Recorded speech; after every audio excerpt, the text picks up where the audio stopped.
So I'm recording this evening just so that other churches, there are one church I know of that has got a session meeting tonight, and others are not able to make it. So just so they can pick up some of this themselves, I'm going to record this evening as well.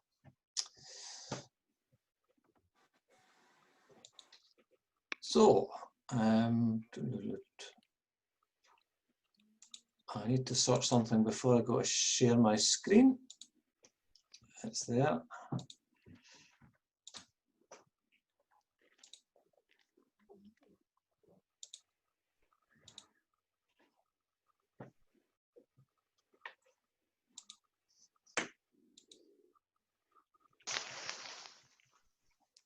So welcome this evening.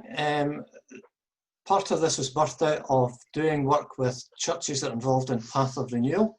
Longnidrey did this a long time ago, but there are a number of churches in Presbytery and one in Edinburgh Presbytery that are involved with Path of Renewal, which is really about helping congregations think about where we're going in the future and to be creative in what we're doing.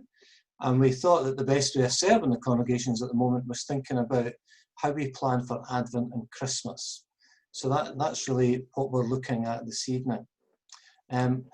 Part of the reason for doing that is because one of the things we've been doing with the churches is encouraging them to think beyond how do we look after our own members. Path of Renewal actually comes from a term used by William Bridges, where he talks about organisations turning in on themselves. So simply looking after the people who are in. And he, in a description, he says they are actually dying. Once you've turned in on yourselves and you're only looking after the people who are in, then, you know, inevitably the folk who are around will disappear for one reason or another. Some will die, but inevitably the organisation and churches, this is true for them as well, will die. So Path of Renewal is actually about saying we need to do something about that. We're actually about rediscovering our roots and about doing some experimenting. And much of that, I think, has actually been what we've been forced to do in the middle of this pandemic. I don't know many churches who have not sought to be creative during this period. Certainly for those churches where there's life, that creativity has almost abounded. And people are beginning to say, what can we do in different ways? And it's that we want to encourage folk to do, because there's a whole lot of time during the pandemic where folk are focusing on the things that they can't do. And actually there's a mindset shift that's actually saying, okay, let's park that to one side. We do need to grieve about that, and there is upset about the things that we're not able to do. But actually we need to begin to focus on the things that we can do and to be creative in the things that we can do. Now, some of you may already have planned all your Advent and Christmas stuff, and if you have, then your task tonight is going to be helping the rest of us who have either partly shaped it or not shaped it at all. And much of what is coming tonight came out of a webinar that was organised a number of weeks ago, where a group of ministers got together and just did a bit of kind of sharing in groups about possibilities and opportunities. And I simply watched the video of that and took down all the details of all the things that they've been talking about. So I will give you a list of all of this in a Word document afterwards, but I really want to work through a PowerPoint with you, because I think in some ways the ideas kind of break down into 5 things. And what I want to encourage you to do tonight is to think about these 5 areas and actually what your congregation might do. So the first of these is actually, we're all about ideas for the use of our buildings. So what are our buildings going to say to our communities over Christmas? Yeah, if our buildings remain as they are, we don't do anything with them, then Christmas just passes by. So lots of creative ideas for the ways that we might use our buildings. Somebody talked about a sound and light display with some carols playing in the background, so that if you walked past the church, you couldn't miss it. Not only would you see stuff, but you would also hear something. Other churches are talking about putting Christmas story on the railings. So if you've got railings, that might be something that you could do. And either they would put up a complete Christmas story, or they would invite folk to come and put pictures up on the railings of their church. Another suggestion was to put candles in the church window, add one each week in Advent. You know, we actually remember as we use the Advent wreath, here's another way of doing that that's more public. I think that you picked this one up, Robin, an inflatable nativity scene that you can buy for about £100 on Amazon. It really depends on your taste, whether you would want that or not, but there is an inflatable nativity scene that you could use. If you've got a building, you might project onto the church building some images that might appear there. IKEA have got some nice star-shaped lights, and when we discussed this with our Kirk session, we said actually this year we need a Christmas tree in the church, but we also need a Christmas tree outside the church.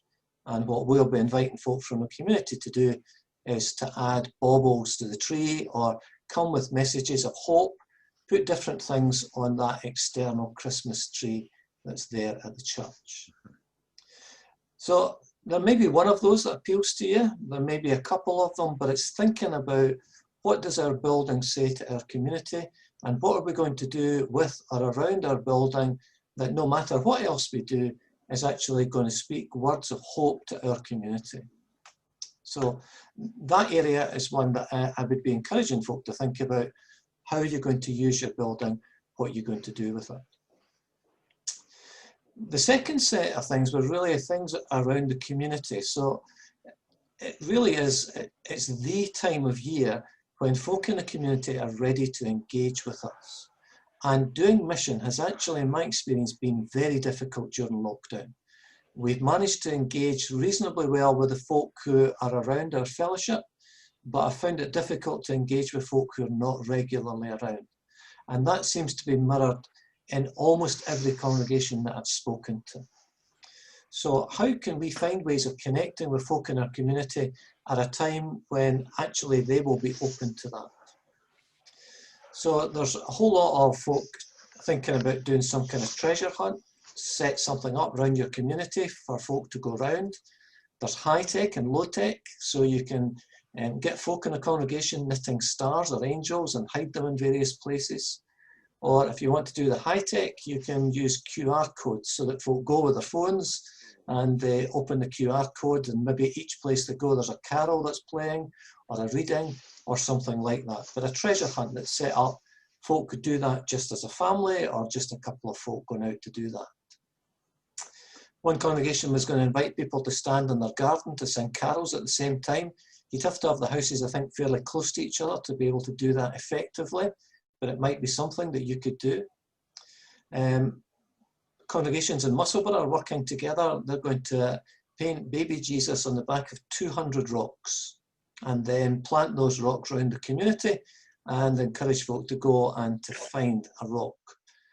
One thing that's worked well in a whole lot of places is painting rocks, so you might instead ask folk to paint rocks and bring them to your church grounds.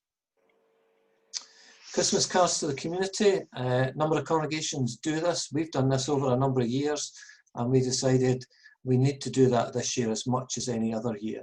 So how do we connect with a whole lot of folk in our community?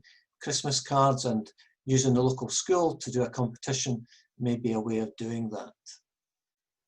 Aniko mentioned a growing nativity in local cafes, and I think that's adding to the picture week on week so that folk in local cafes can see a growing nativity. And they're also taking Advent craft bags out to families.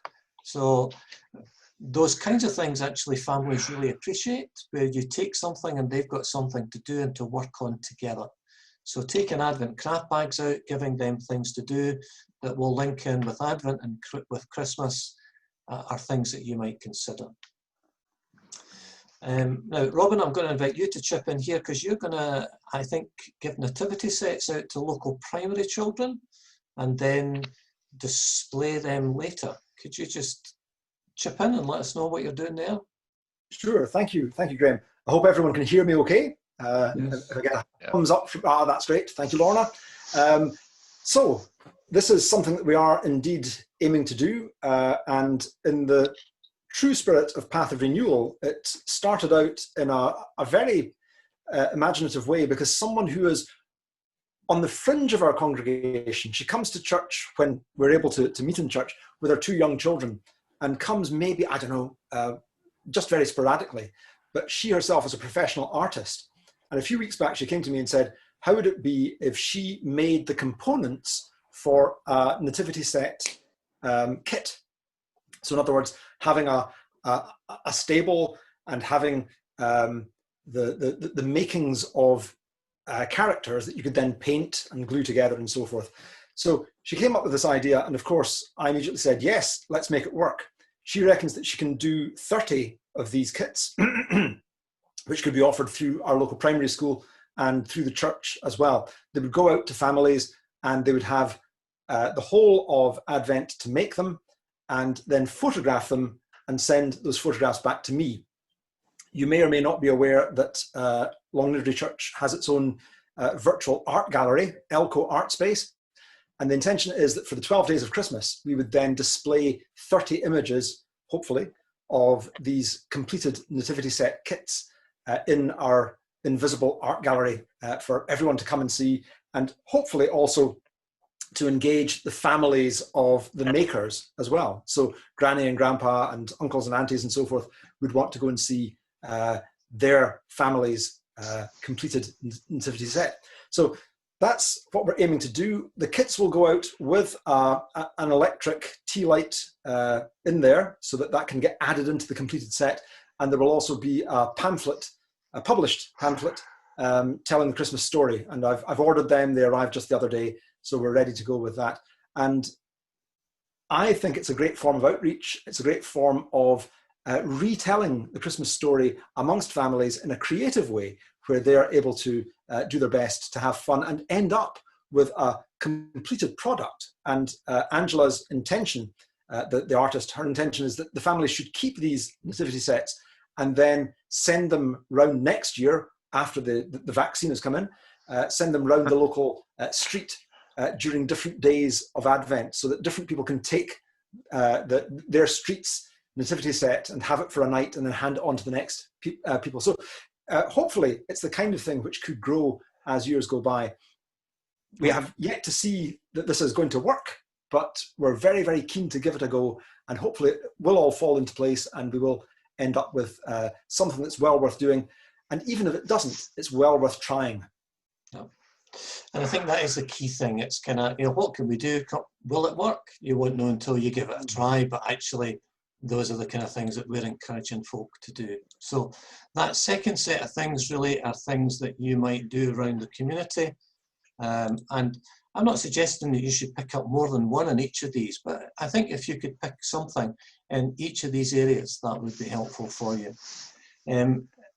This other thing, Robin, as well, you've got I think you described it to me as a Lucernation evening.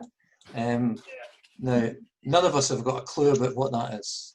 Okay, right. So this is something which is big in America, and I subscribe to a daily devotional from the United Church of Christ, and there was a daily devotional about something called luminaries. And I thought, what on earth is a luminary? So I looked it up on the internet, and basically what you do is you get a traditional American lunch bag, which this isn't, but it's kind of the same shape, and you get a tea light like this. Again, it's a battery operated one in this case. You fill your bag with a bit of sand up to about 1 inch to weigh it down, and then you get your tea light and you drop it in. And I was showing Francis this earlier. Bear with me for a mere 5 seconds. I think you're going to switch out the lights, Robin, is that I am indeed. There we go. So I haven't a clue where I am. I hope I'm not going to trip over anything, but you can see the effect here. So we've got the Star of Bethlehem there, and surrounded by smaller stars, and it works beautifully. So if families do this, or if a school does this, with those 3 simple components, the bag, the tea light, and some sand to weigh it down, then this could be used outdoors. And as the light decreases and lessens over the course of the afternoon towards dusk and dark, then the effect of this is improved as the minutes and the hours go by. So our intention is, we've bought roughly 150 or so of these bags and the tea lights. we're going to be ordering some sand, and the intention would be to prepare these in advance, several days in advance, so that they are uncontaminated. It would be the same with the nativity set kits. We're very, very careful with all of that. But the intention would be to have families or school children, we've yet to decide how we're going to do that, to come along, get the 3 components and position them on our grass, which is on a very prominent corner in the village of Longnidrey. So as the light decreases, so the effect of the luminaries really shows forth into the community. We'll probably develop this in other ways, but as things stand at the moment, I think that would be sufficient. It's something that is speaking to the true spirit of Christmas, and it's something which the church could play a very valuable part in being part of itself. So we're going to give it a go and see how it all works out. Yep, thank you. Could I just ask, Robin, do you buy the bags with the stars cut out of them? That's a special bag you buy? Yeah, you do. I ordered them yesterday and they came this morning. You can buy them in packs of 24 or 48 or 72, and you can get them with 1 star or many stars. You can get them with angels. And if you wanted, you could get Christmas trees or Santas or reindeer as well. So there's all sorts of possibilities. But we obviously thought that going for the Star of Bethlehem was a very direct Christmas message, which would be very acceptable in our setting. Yeah. Very lovely. Yep. Joy is asking if they're waterproof, Robin.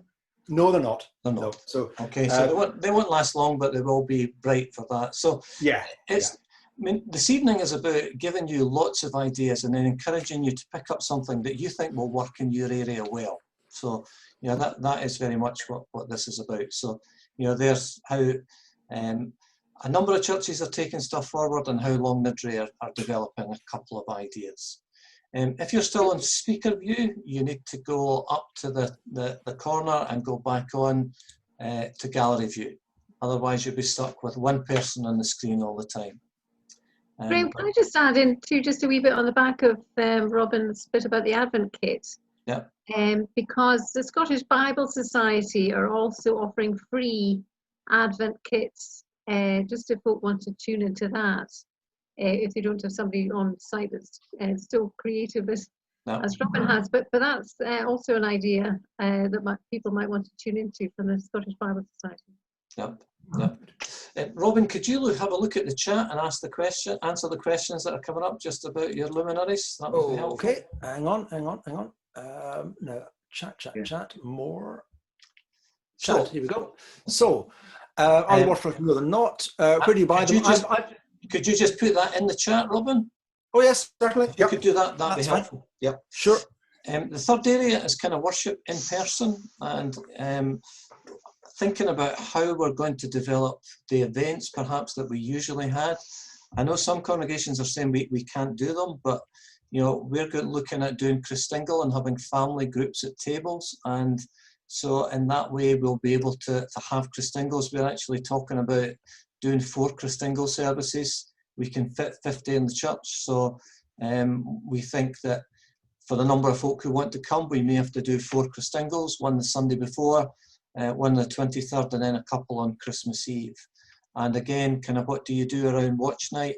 What can you do? It's that kind of thought of, there are things that are difficult, but what can we do? The limiting factor in all of this is the cleaning that needs done, obviously, between services. I know Robin's also talking about doing a longest night bereavement service on the Sunday 20th of December, and many churches have done this kind of thing, and perhaps this year that may be even more important, given that a number of folk have not been able to have significant funeral services. We're going to be doing something similar, and using the idea of the Christingles and the family groups at tables, folk will get a chance to light a candle, but they'll already be set out at the tables where they'll be sitting. So how do you take and adapt services that you usually do and allow folk to participate in those? That would be the kind of third area. If you've got a car park somewhere, and if we get down to level 2, this requires level 2 restrictions from the government. If you're at level 3, you can't hold events, but you can in level 2. So we're sitting with IKEA up the road from us. If we could persuade IKEA to give us their car park for an evening, then actually we might be able to sing carols with everybody in their own cars. Some congregations have done this previously. Liberton and a number of churches around them held an evening in a car park in Morrison's, and just made sure that they actually had to leave a car park space between each car. So the cars were 2 meters apart, never mind the people. So what would you be able to do in terms of worship in person? That would be the third area. And then online, and lots of possibilities and opportunities that are there. Do you do a virtual Christingle? Do you get folk to pick up all that they need for a Christingle and to make those at home and participate with you as you do that? Perhaps stream a service for that. There are lots of ideas around virtual Advent calendars. Robin and the congregation have put together one at Long Nidre that we will send you the link for. So if you want a musical Advent calendar, something that folk will open each day, and I think I'm right in saying, Robin, that there will be a hymn or something and a comment for each day. Is that right, during Advent? What you get when you open it up is one hymn from CH4, either a well-known one or a less well-known one. You get a short Bible passage. You get a reference to the entire Bible passage if you want to explore that passage of scripture more fully, and you get a picture of a snowy scene. So we're hoping that this will actually go out far and wide to warm countries as well. We're saying to the congregation, send it out to your relatives in Australia and New Zealand, because it'll remind them of being back home in Scotland with horrible December weather.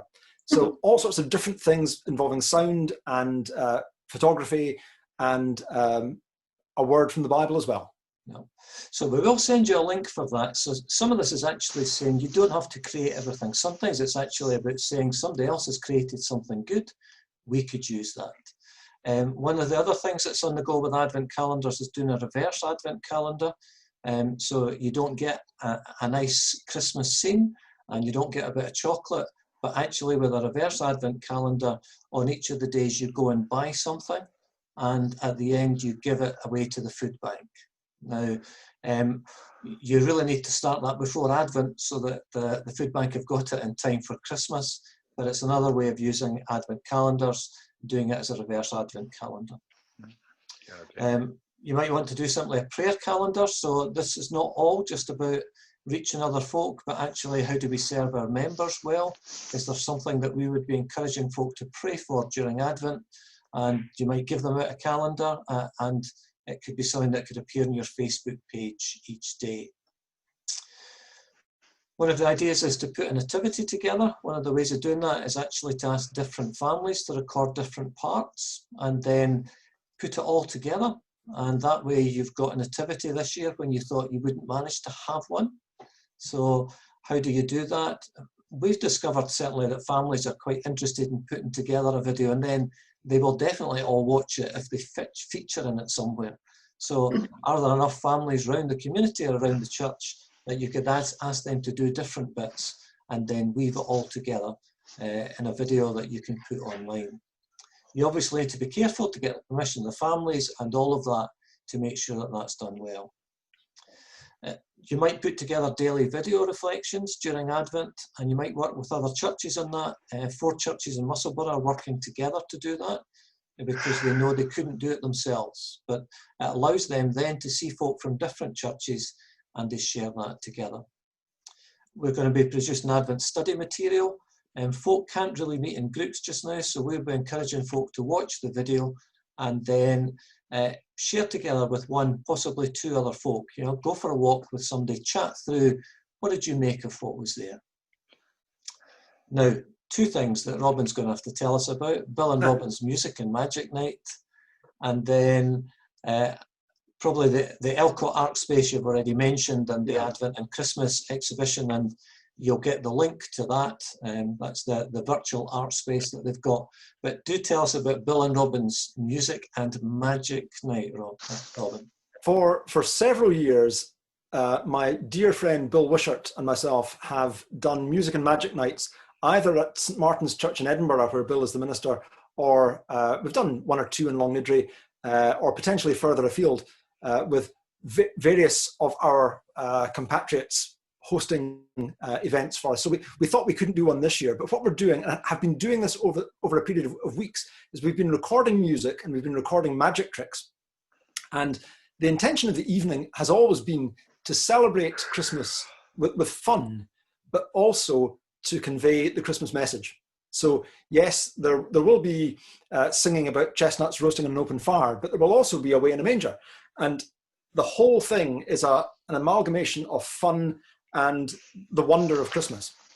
So as I say, this year, the intention is to have all these different clips filmed in different places, whether it's musical stuff or story or magic tricks, all filmed, edited together, and made available certainly for one particular night, but then also being on YouTube, so that if you can't do it on that night, you could do it on another night.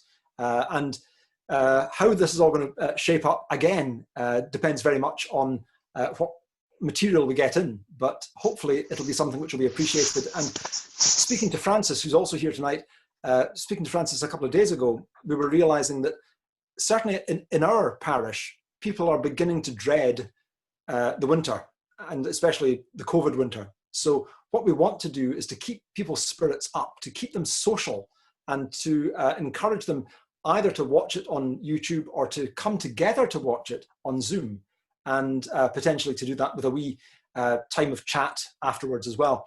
And an idea that we've picked up from St Andrew's Church in Dundee is to have a musical section in the middle where we will encourage people to send in advance greetings to other people. So it might be, for example, to Jim, sorry we can't be with you on Boxing Day, but you'll be in our prayers, Jill. So that kind of thing will come in and give people that kind of personal engagement with the greetings and the good wishes of people that they know. So hopefully it'll be a nice kind of three-dimensional approach to having fun, but also putting over the Christmas message in the month of December. What Robin's speaking about plays to their strengths at Long Nidre. And having had a previous probationer who does some magic tricks, and Robin does a lot on kind of music, and so it plays to their strengths in terms of here's something. And I think when we're thinking through things rather than just copying what other folk do, some of that is actually thinking, what are the strengths that we've got? What are the things that would actually be the kind of thing that we would normally do because we've got folk with those gifts, or things that we could do or develop. And we needn't stop. So the thought would be, well, we can't do that this year. And Robin and others have thought, no, we can do that this year. We just have to do it in a different way. Yeah. So those kinds of things that are there. So that's the fourth area, which is really about how we develop some stuff online. And the final area is much shorter. It's just about meeting practical needs in our communities. It's actually saying, how can we make sure as churches that we are engaged with the folk in our community who have needs, particularly at this time of year. So can we be involved in taking Christmas gifts out to families in need, or taking food packs, or whatever it is that families might need at this time of year? How can we do that? Or for those who actually are going to struggle this year. So one congregation was talking about, can we take out Christmas in a bag? Can we take out a number of things in a bag that will speak to folk about Christmas, things from the Christmas story, and perhaps a bit of Christmas cake? So it's not particularly thinking about folk who are going to need food or are going to need presents, but actually something that's going to tangibly kind of support them. So those kinds of things, how we're going to meet practical needs. Some of that may be about our members, some of that may be about other folk in our community who've got very practical needs that we can help support at this time. So it's really these 5 things, I think, and my hope would be that you could think of at least one thing in each of those areas. So what we're going to do with our building, what's our building going to say to our community over this period? What we're going to do to connect with the wider community. It's a unique moment for us, an opportunity. What in-person worship events can we hold and how? We need to begin to think about that just now so that we can plan well for that. What online material we're going to provide, and then how can we meet practical needs in our community. So as I say, I'm hoping you've written down some of those just now. I will send out a Word document later that's got all of those on it. What I'd like to do just now, just for the next 5 minutes, is to put you in groups of mixed churches so that you can share notes across the churches and perhaps come up with some ideas that are actually not on that list. And then I'll draw you back in, and then I'll put you into your own church group. And perhaps when you go into your own church group, look at those 5 questions. What we're going to do with our buildings, just look through those 5 things and think, what can we do in each of those 5 areas?